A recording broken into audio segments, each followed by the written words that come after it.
देखो ना, पुत्र के हेतु से नारायण नाम उच्चारण किया तो अजामिल को मुक्ति का अधिकारी बना दिया नारायण नाम ने। अगर वो भगवान का स्मरण नहीं किया, भगवान के प्रति भाव नहीं था और नारायण उच्चारण किया तो उसका कल्याण नहीं होना चाहिए था। लेकिन ये नाम का प्रभाव है कि पुत्र को उच्चारण किया नारायण, तो इसी से उसको मोक्ष का अधिकारी बना दिया नाम ने। कहां तक कहूं, रत्नाकर नाम के डाकू ने मरा मरा जपते जपते ऐसी स्थिति प्राप्त की कि ब्रह्मर्षि कहलाए। रत्नाकर डाकू ब्रह्मर्षि कहलाए।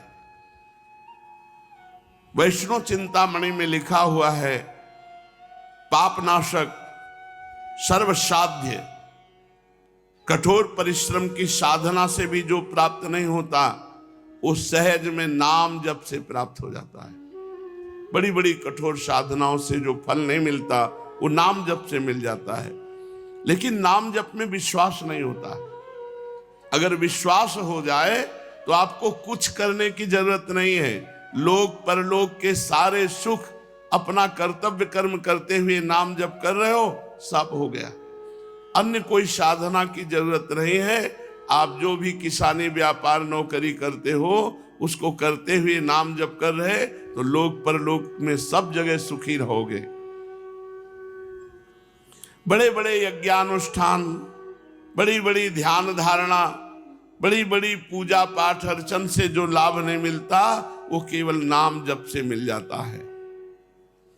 अगर स्वप्न में भी भगवान का नाम उच्चारण हो जाए तो पाप राशि को क्षय कर देता है। फिर जागृत अवस्था में जो राम राम हरि हरि कृष्ण कृष्ण जप रहे, उनके पाप नष्ट हो जाए, उनका मंगल हो जाए, इसमें कौन से आश्चर्य की बात है। श्रीमद् भागवत में लिखा हुआ है कि यदि अचेत अवस्था में कोई रोगी पड़ा है, वो औषधि के गुण अवगुण को नहीं जानता, लेकिन जब उसको औषधि दी जाती है तो उसका रोग नष्ट होता है और चेतना को प्राप्त हो जाता है।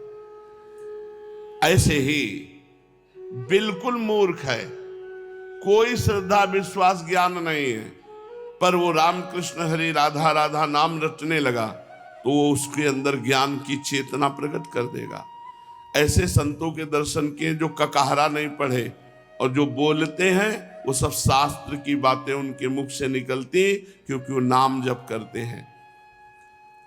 भवरोग की अचूक महाऔषधि नाम है। जासु नाम भव भेषज हरन घोर त्रिशूल। तीनों शूलों को, दैहिक दैविक भौतिक तीनों तापों को नष्ट करने की सामर्थ्य और हर रोग की अचूक औषधि, भवरोग की तो है ही, हर रोग की अचूक औषधि। नाम जप करने पर रोग का प्रभाव उस रोगी को परास्त नहीं कर सकता।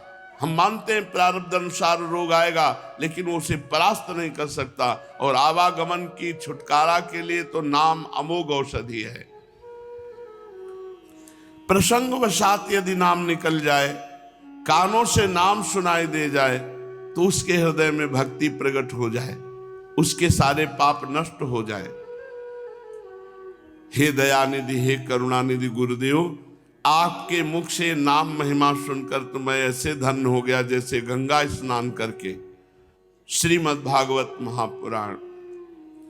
कल भगवान श्री कृष्णचंद्र जी ने उद्धव से कहा, तुम मेरे परम प्रिय सखा हो, मेरे प्रिय हो, मैं तुम्हें बड़ी गुप्त बात बताता हूं। आज वो गुप्त बात भगवान बता रहे हैं। कल उद्धव जी से कहा था, प्यारे उद्धव, तुम्हें मैं एक अत्यंत गोपनीय रहस्य की बात बताऊंगा, क्योंकि तुम मेरे प्रिय सेवक हो, हितैषी हो, सुहृद हो, प्रेमी सखा हो और बड़े श्रद्धालु हो, सुनने के इच्छुक भी हो। भगवान स्वयं वर्णन कर रहे हैं।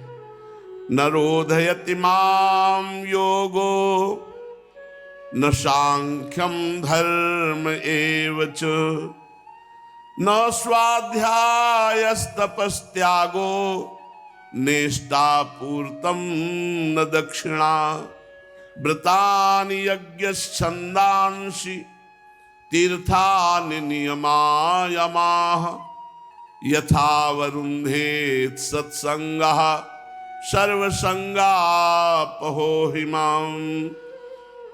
भगवान श्री कृष्ण कहते हैं, हे प्रिय उद्धव, मैं सबसे ज्यादा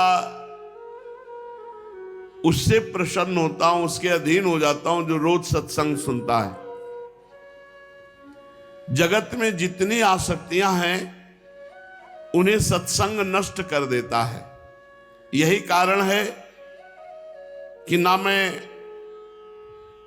साधना योग से, न सांख्य से, न धर्म पालन से, न स्वाध्याय से, न तपस्या से, न त्याग से, न इष्टापूर्त और दक्षिणा से भी मैं वैसा प्रसन्न नहीं होता जैसा मैं सत्संग से प्रसन्न होता हूं। ये गुप्त बात भगवान ने उद्धव जी को बताई कि हमने भगवत प्राप्ति के सांख्य योग, अष्टांग योग, धर्म पालन, स्वाध्याय, तपस्या, त्याग, इष्टापूर्त, दक्षिणा, ये सब, पर मैं जैसा सत्संग से प्रसन्न होता हूं वैसा किसी से नहीं। कहां तक कहूं, बड़े बड़े व्रत, यज्ञ, वेद, तीर्थ और यम नियम से भी मैं वैसा वश में नहीं होता जैसा सत्संग से हो जाता हूं। सत्संग मुझे वश में करने में समर्थ है। सत्संग, देखो सत्संग से ही तो पता चला आज कि भवबंधन से छूटने का बहुत बढ़िया उपाय है। मुख में नाम हो और सब वस्तु व्यक्ति स्थान में भगवान को देख के प्रणाम करो, इससे बड़ी कोई साधना नहीं। मुख में नाम हो, निरंतर नाम चल रहा है और सब वस्तु व्यक्ति स्थान जो सामने आते हैं श्री भगवान के स्वरूप ऐसा मानकर प्रणाम कर रहे हैं, ये सत्संग से ही तो पता चला। भगवान कह रहे हैं मैं अष्टांग योग से, सांख्य योग से, धर्म पालन से, स्वाध्याय, तपस्या, त्याग, इष्टापूर्त, दक्षिणा, व्रत, यज्ञ, वेद, तीर्थ, यम, नियम, इनसे मैं वश में नहीं होता जैसा मैं सत्संग से वश में होता हूं। और निष्पाप उद्धव, ये एक युग की नहीं, सभी युगों की एक सी बात है। सत्संग द्वारा दैत्य, राक्षस, पशु, पक्षी, गंधर्व, अप्सरा, नाग, सिद्ध, चारण, गुह्यक, विद्याधरों को मेरी प्राप्ति हुई है सत्संग के द्वारा। मनुष्यों में वैश्य, शूद्र, स्त्री और अंत्यज आदि रजोगुणी, तमोगुणी प्रकृति के बहुत से जीवों ने मेरा परम पद प्राप्त किया है सत्संग के द्वारा। सत्संग के द्वारा ही वृत्तासुर, प्रहलाद, वृषपर्वा, बलि, बाणासुर, मैदानव, विभीषण, सुग्रीव, हनुमान, जाम्बवान, गजेंद्र, जटायु, तुलाधार वैश्य, धर्मव्याध, कुब्जा, ब्रज की गोपियां, यज्ञ पत्नी और दूसरे लोग भी सत्संग के प्रभाव से ही मुझे प्राप्त। बात बताई, इन लोगों ने ना तो वेदों का स्वाध्याय किया था, न विधि पूर्वक महापुरुषों की उपासना की थी। इसी प्रकार इन्होंने कृच्छ, चंद्रायण आदि व्रत और कोई तपस्या भी नहीं की थी। बस केवल सत्संग के प्रभाव से ही वे मुझे प्राप्त हो गए। गोपियां, गौवें, यमलार्जुन आदि वृक्ष, ब्रज के हरिण आदि पशु, कालिया आदि नाग, ये तो साधन साध्य के संबंध में सर्वथा ही मूल बुद्धि थे। इतने ही नहीं, ऐसे ऐसे और भी बहुत हो गए हैं जिन्होंने केवल प्रेम पूर्वक सत्संग के द्वारा भाव प्रकट हुआ और उन्होंने मेरी प्राप्ति कर ली, कृतकृत्य हो गए। उद्धव, बड़े बड़े प्रयत्नशील साधक योग, सांख्य, दान, व्रत, तपस्या, यज्ञ, श्रुतियों की व्याख्या, स्वाध्याय और संन्यास, इन साधनों के द्वारा मुझे प्राप्त नहीं कर सके, परंतु सत्संग के द्वारा तो मैं वृक्ष को भी प्राप्त हो गया, गाय को भी प्राप्त हो गया, कालिया नाग को भी प्राप्त हो गया, पशु पक्षियों को भी प्राप्त हो गया। मैं सत्संग के द्वारा अत्यंत सुलभ हूं। बड़े भाग्यशाली हैं जिनको सत्संग रोज मिलता है। रोज सत्संग प्रगट में अगर मिलता है तो देख लो, इससे बड़ा कोई साधन नहीं। भगवान कह रहे मैं सबसे ज्यादा सत्संग से प्रसन्न होता हूं। उद्धव, जिस समय अक्रूर जी भैया बलराम जी के साथ मुझे ब्रज से मथुरा ले आए, उस समय गोपियों का हृदय गाढ़ प्रेम के कारण मेरे अनुराग के रंग में रंगा हुआ था। मेरे वियोग की तीव्र व्याधि से वे व्याकुल हो रही थी। मेरे अतिरिक्त कोई भी दूसरी बात उन्हें सुखकारक नहीं जान पड़ती थी। तुम जानते हो कि मैं गोपियों का एकमात्र प्रीतम हूं। जब मैं वृंदावन में था तब उन्होंने बहुत सी रात्रियां, वे रास की रात्रियां मेरे साथ आधे क्षण के समान बिता दी थी। परंतु प्यारे उद्धव, मेरे बिना वे ही रात्रियां उनके लिए एक एक कल्प के समान हो गई।